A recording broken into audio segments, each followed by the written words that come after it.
ایک خاتون حضور کی بارگاہ میں آئی، عرض کرنے لگی یا رسول اللہ صلی اللہ علیہ وسلم میں نکاح کرنا چاہتی ہوں، شادی کرنا چاہتی ہوں، مجھے بتلائیے خاوند کا حق کیا ہے؟ اگر تو میں ادا کر سکتی ہوں تو میں نکاح کروں، ورنہ میں اس کام سے بچوں۔ میرے نبی کریم علیہ الصلوۃ والسلام نے فرمایا بی بی اگر خاوند کے ناک سے ریٹھ نکلے، ریشہ نکلے، پیپ بہے اس کی ناک سے اور بی بی اپنی زبان سے وہ صاف کر دے تو پھر بھی اس کا حق ادا نہیں ہوتا۔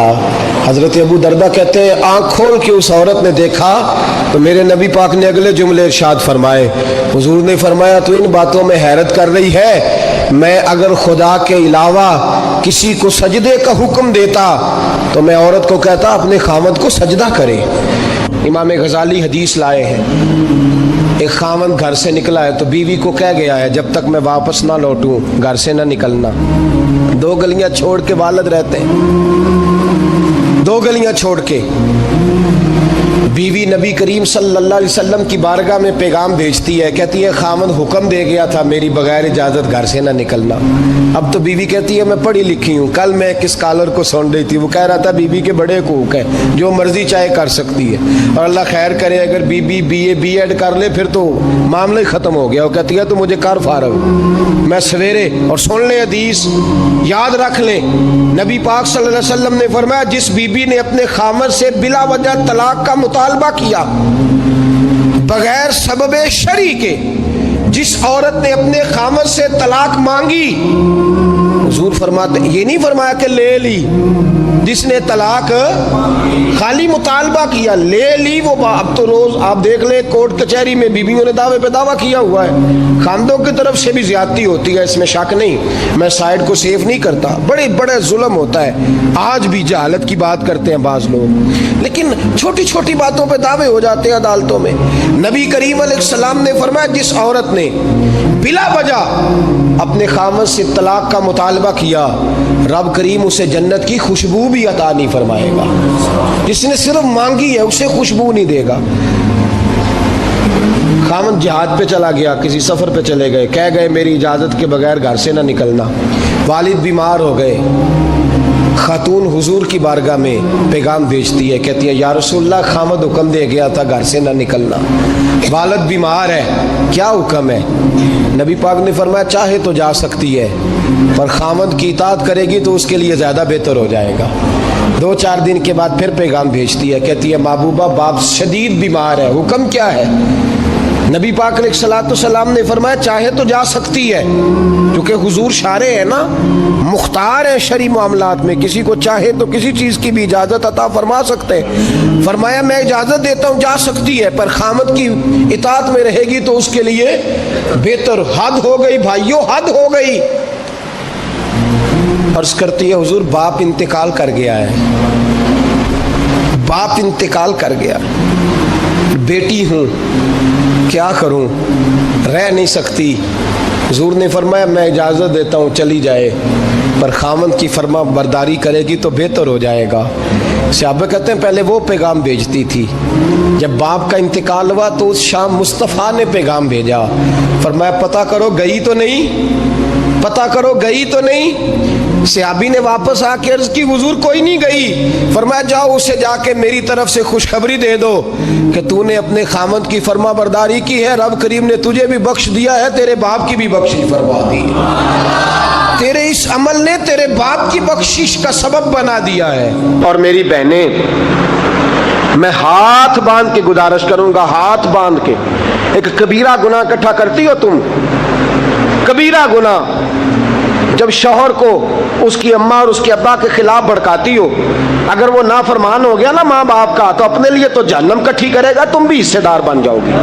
خدا را اس بات سے پرہیز کرو کبھی بھی اس کے ماں باپ کے خلاف نہ بھڑکاؤ، اگر خدا نہ خواستہ ماں باپ کا نافرمان ہو گیا تمہارے کہنے پر تو تم اپنے لیے دوزخ کٹھی کر لو گی، اس لیے کہ رضا اللہ فی رضا الوالد، سخط اللہ فی سخط الوالد۔ جس کا باپ راضی ہے اسی کا رب راضی ہے، اور جس کا باپ ناراض ہے اس کا رب ناراض ہے۔ تو خبردار تم نہ اس کام میں حصے دار بننا۔ اور میرے حضرت صاحب فرمایا کرتے ہیں، میرے صاحب فرماتے ہیں یاد رکھے، جو بیٹی جو بہو اپنے سسرال والوں کی خدمت گزار رہے اور جو بیٹا اپنے سسرال والوں کا خدمت گزار رہے، فرماتے ہیں میں وعدہ کرتا ہوں کہ اس کی اولادیں اس کی فرما بردار رہیں گی، اس کی اولادیں، اس کے بہو، اس کے داماد اس کے فرما بردار رہیں گے۔ اپنے ماں باپ کی نوکری بیکار اور اپنے سسرال والوں کی، اس لیے کہ حضور نے فرمایا سسر بھی باپ ہوتا ہے اور ساس بھی۔ تو ماں بتائے نا، جو ماں ہوتی ہے وہ کبھی بیٹے کا عیب بیان کرتی ہے؟ اس کے لب پہ آتا ہے؟ تو ماں بننا تجھے اللہ کے رسول نے تو باپ بن، باپ تو عیب چھپایا کرتا ہے، کبھی بیان بھی کیا کرتا ہے۔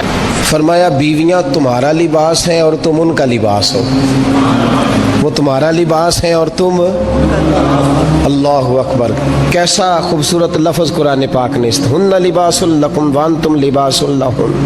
فرمایا وہ تمہارا لباس ہے اور تم، سمجھ آ رہی ہے نا جی بات کی، وہ تمہارا لباس ہے اور تم ان کا لباس ہو۔ تین خوبیاں تو ہر لباس میں ہوتی ہیں، تین چیزوں کے لیے لباس پہنا جاتا ہے، تین چیزیں، تین قسم کی آسائشیں لباس میں پائی جاتی ہیں، اس پر تو تمام مفسرین کا اتفاق ہے۔ سب سے پہلی چیز، لباس جو ہوتا ہے وہ بندے کو گرمی اور سردی سے بچاتا ہے۔ سخت سردی میں لباس لے لیں تو بندہ سردی سے بچ جاتا ہے۔ اس کا مطلب یہ ہوا کہ میاں بیوی ایک دوسرے کا لباس ہیں۔ اگر بیوی کی طرف کوئی تکلیف آتی ہے تو میاں اس کو بچاتا ہے، اور اگر میاں کی طرف کوئی تکلیف آتی ہے تو عورت اس کو بچاتی ہے۔ میاں بیوی ایک دوسرے کا لباس ہے۔ لباس کیا کرتا ہے؟ لباس آدمی کے عیب چھپاتا ہے، اس کے وجود پر کتنے دھبے ہیں، کتنے نشان ہیں، وہ سارے چھپا لیتا ہے لباس۔ میاں بیوی ایک دوسرے کے عیب چھپانے والے ہوتے ہیں، عیب بتانے والے، رونا رونے والے نہیں ہوتے کہ بی بی جب بھی میکے گئی اس نے جا کے رونا شروع کر دیا، اتنی میں تانگو دوسرا ہے ہی کوئی نہیں۔ اور خامد صاحب جب بھی ملے انہوں نے ایک ہی راگ الاپنا شروع کر دیا کہ میری کیا بات تھی، مجھے مل کیا گیا ہے، میں کیا تھا، میرے ساتھ ہوا کیا ہے۔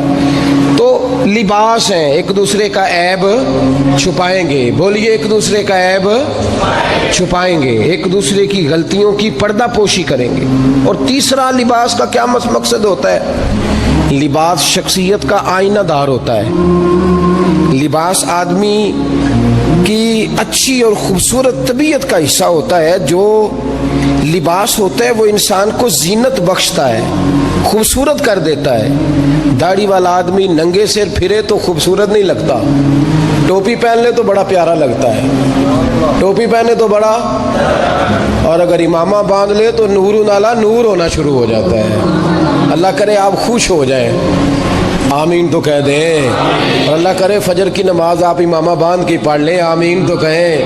چلو کونی جنہ دی داڑھی نہیں انہوں نے رکھنی چاہیے دیئے، جنہ دی نہیں ہونا نو موضوع نہیں تھا، پر ہماری بھی مجبوری ہے، داڑھی آ ہی جاتی ہے، ہر موضوع میں شامل ہو جاتی، رکھنی چاہیے۔ سب یاد رکھیں، لباس آدمی کو زینت دیتا ہے۔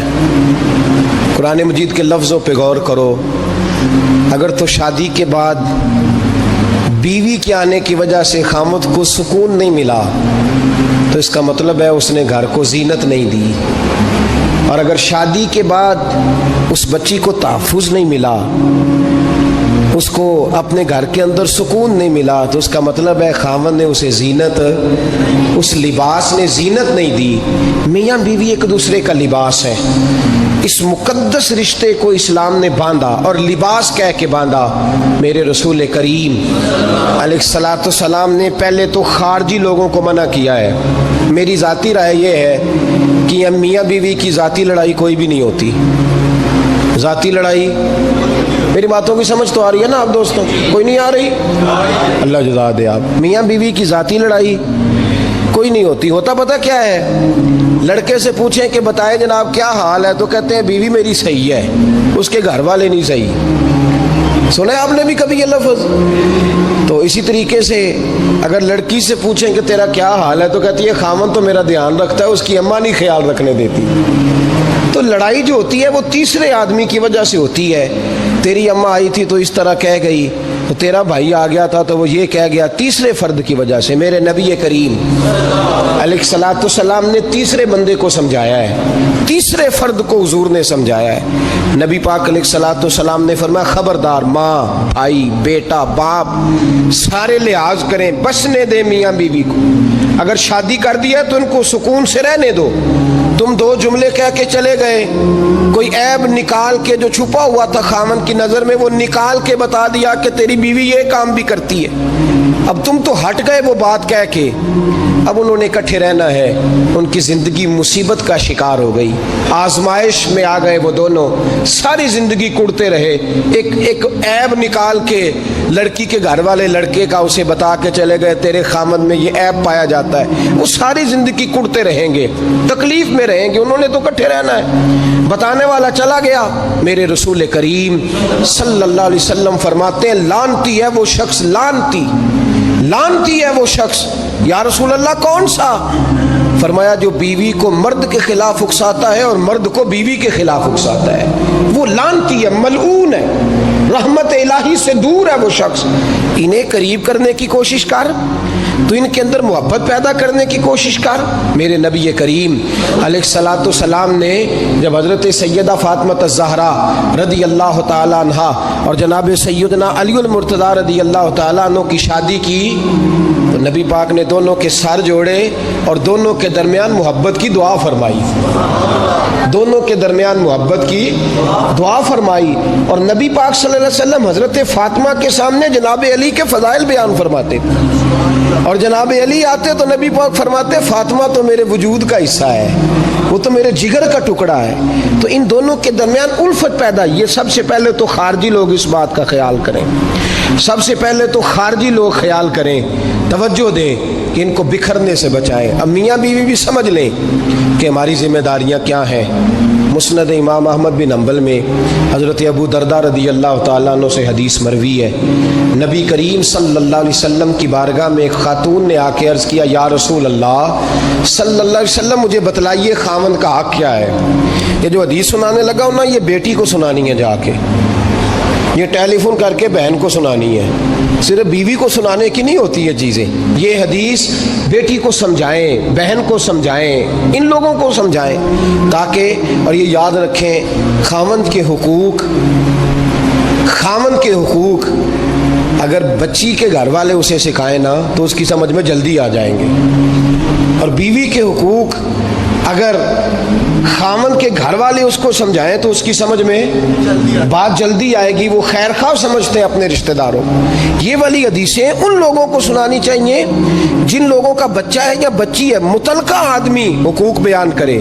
جب متبادل چیز کسی کے سامنے آتی ہے تو وہ کئی دفعہ سمجھتے ہیں کہ خلوص اس میں پورا نہیں پایا جاتا۔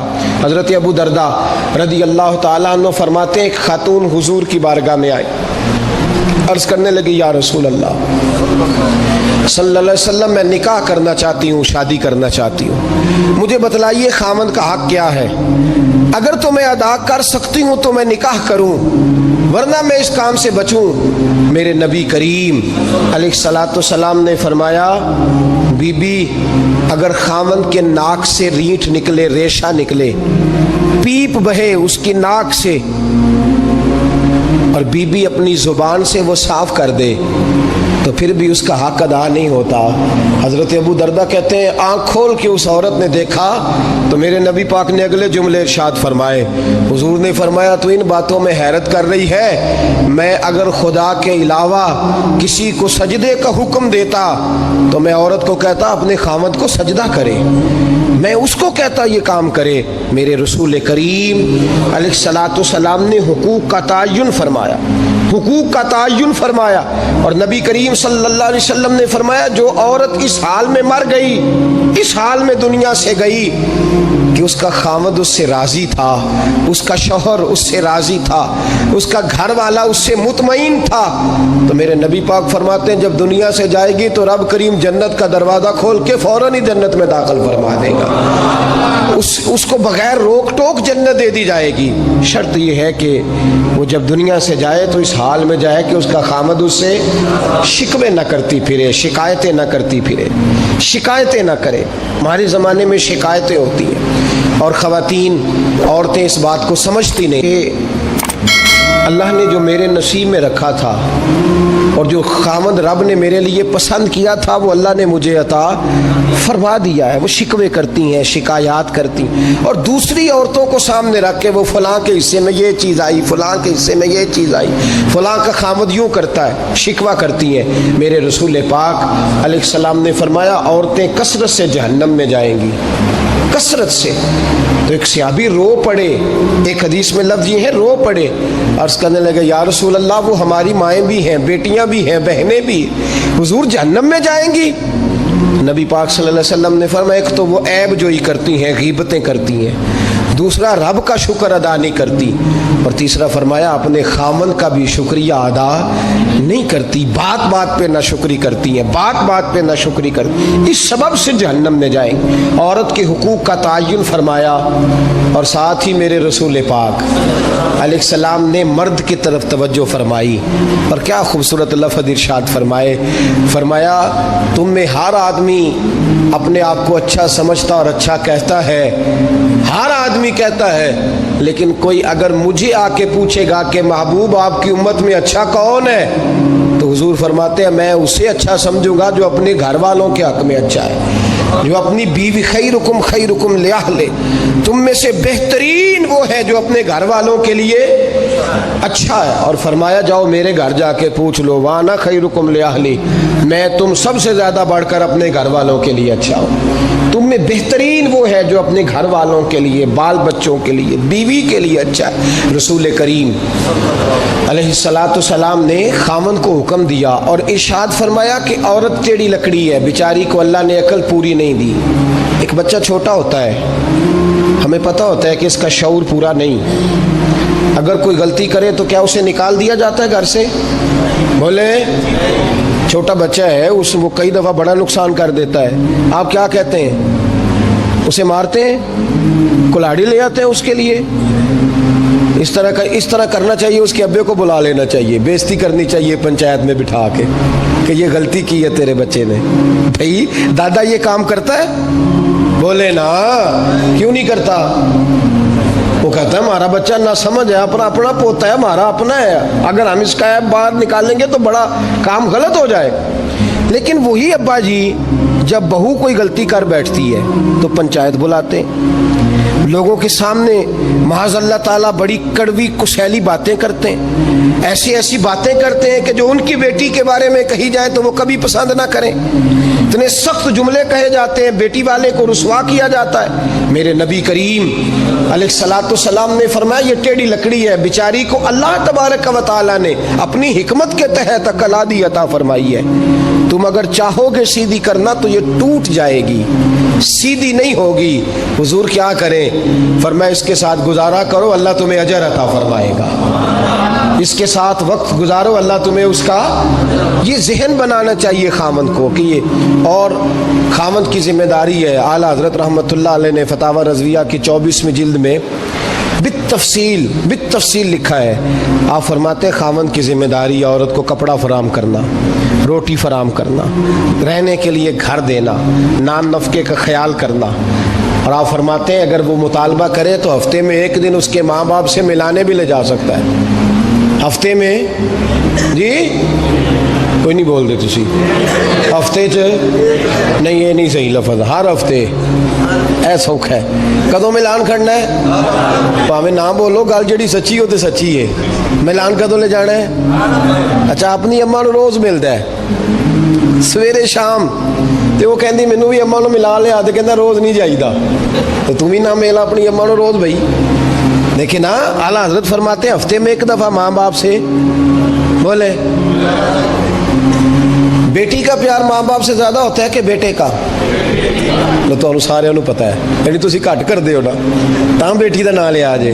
صحیح بات کر رہا ہوں؟ تو جس کا پیار زیادہ ہے اس کو روک دیا، کہتے نہیں روز نہیں جائیے، سال بعد جائیں، بلکہ ان تے اللہ خیر کرے، اللہ پاک فضل کرے، داماد صاحب کی عزت ہی نہیں نہ ہوتی، اس کو آنکھوں پہ بھی اٹھائے تو کہتے تیرے گھر دے میری عزت نہیں کرتے، پتہ نہیں ہن تو عزت بھائیا کیڑی شے دا نام رکھیا ہے، وہ کیڑی ہے جڑی تینوں چاہیے، اللہ ہی بہتر جانتا ہے۔ عزت نہیں کرتے تو لہذا میرا پروٹوکول نہیں، پھول لے کے کھڑے نہیں ہوتے گلی میں، وہ باہر نہیں نکلتے، وہ اشتہار نہیں چھاپتے کہ داماد صاحب آ رہے ہیں، اور ویسے بھی میں کہاں جاؤں، مطلب یہ کہ چپس بھی نہیں ہے، انہوں نے سنگ مرمر بھی نہیں لگوایا ہوا، تو میں کیسے جاؤں، میری شان کے خلاف۔ اعلیٰ حضرت فرماتے ہر ہفتے وہ بیٹی جو ہے، تو بیٹیاں بیٹیاں ہوتی ہیں، یہ تو اس دن پتہ چلتا ہے نا جب اپنی بیٹی بندہ ڈولی میں ڈالتا ہے، پھر پتہ چلتا ہے کہ دل کرتا ہے ہر ہفتے اس کو ملنے کو، دل کرتا ہے کہ وہ آئے، چہرہ دکھائے، ایک دفعہ مل جائے، ہر ہفتے اس کو ملوانے لے کے جائے، اس کی غلطیاں معاف کرے، اس کے عیبوں پہ پردہ ڈالے، اس کی کوتاہیوں کا خیال کرے، اس سے درگزر کرے۔ میرے نبی کریم صلی اللہ علیہ وسلم نے فرمایا میں اپنی امت کو حکم دیتا ہوں کہ اپنی بیوی سے بغض نہ پالنا، بغض نہ پیدا کرنا، کوئی غلطی کرے تو بغض نہ پیدا کرنا، بغض نہ رکھ لینا سینے میں کہ تو ہے ہی ایسی، تو ہے ہی، بغض نہ پالنا۔ اور کیا خوبصورت لفظ ہیں حضرت خدیجۃ الکبریٰ کے سرتاج کے، اور کیا لفظ ہیں جناب سیدہ آمنہ کے لال کے۔ میرے نبی پاک فرمانے لگے اگر تمہیں اپنی بیوی کی کوئی عادت ناپسند ہے تو غور کر لو، ڈھونڈ لو، اس میں ایسی بھی عادت تمہیں ضرور مل جائے گی جو تمہیں بڑی پسند ہوگی، ڈھونڈ لو، غور کر لو، مل جائے گی، کوئی ایسی بھی مل جائے گی جو تمہیں بڑی پسند ہوگی، وہ بھی تمہیں مل جائے گی، ڈھونڈو تو صحیح، تلاش تو کرو، بغض کی اینک نہ لگانا، بغض کی اینک لگا کے دیکھو گے تو کچھ نہیں ملے گا۔ نبی رحمت سید عالم صلی اللہ علیہ وسلم، پہلی بات یہ ہے کہ اللہ کے حبیب نے تعین فرمایا، اور پھر عملی طور پر حضور نے وہ چیزیں کر کے دکھائیں۔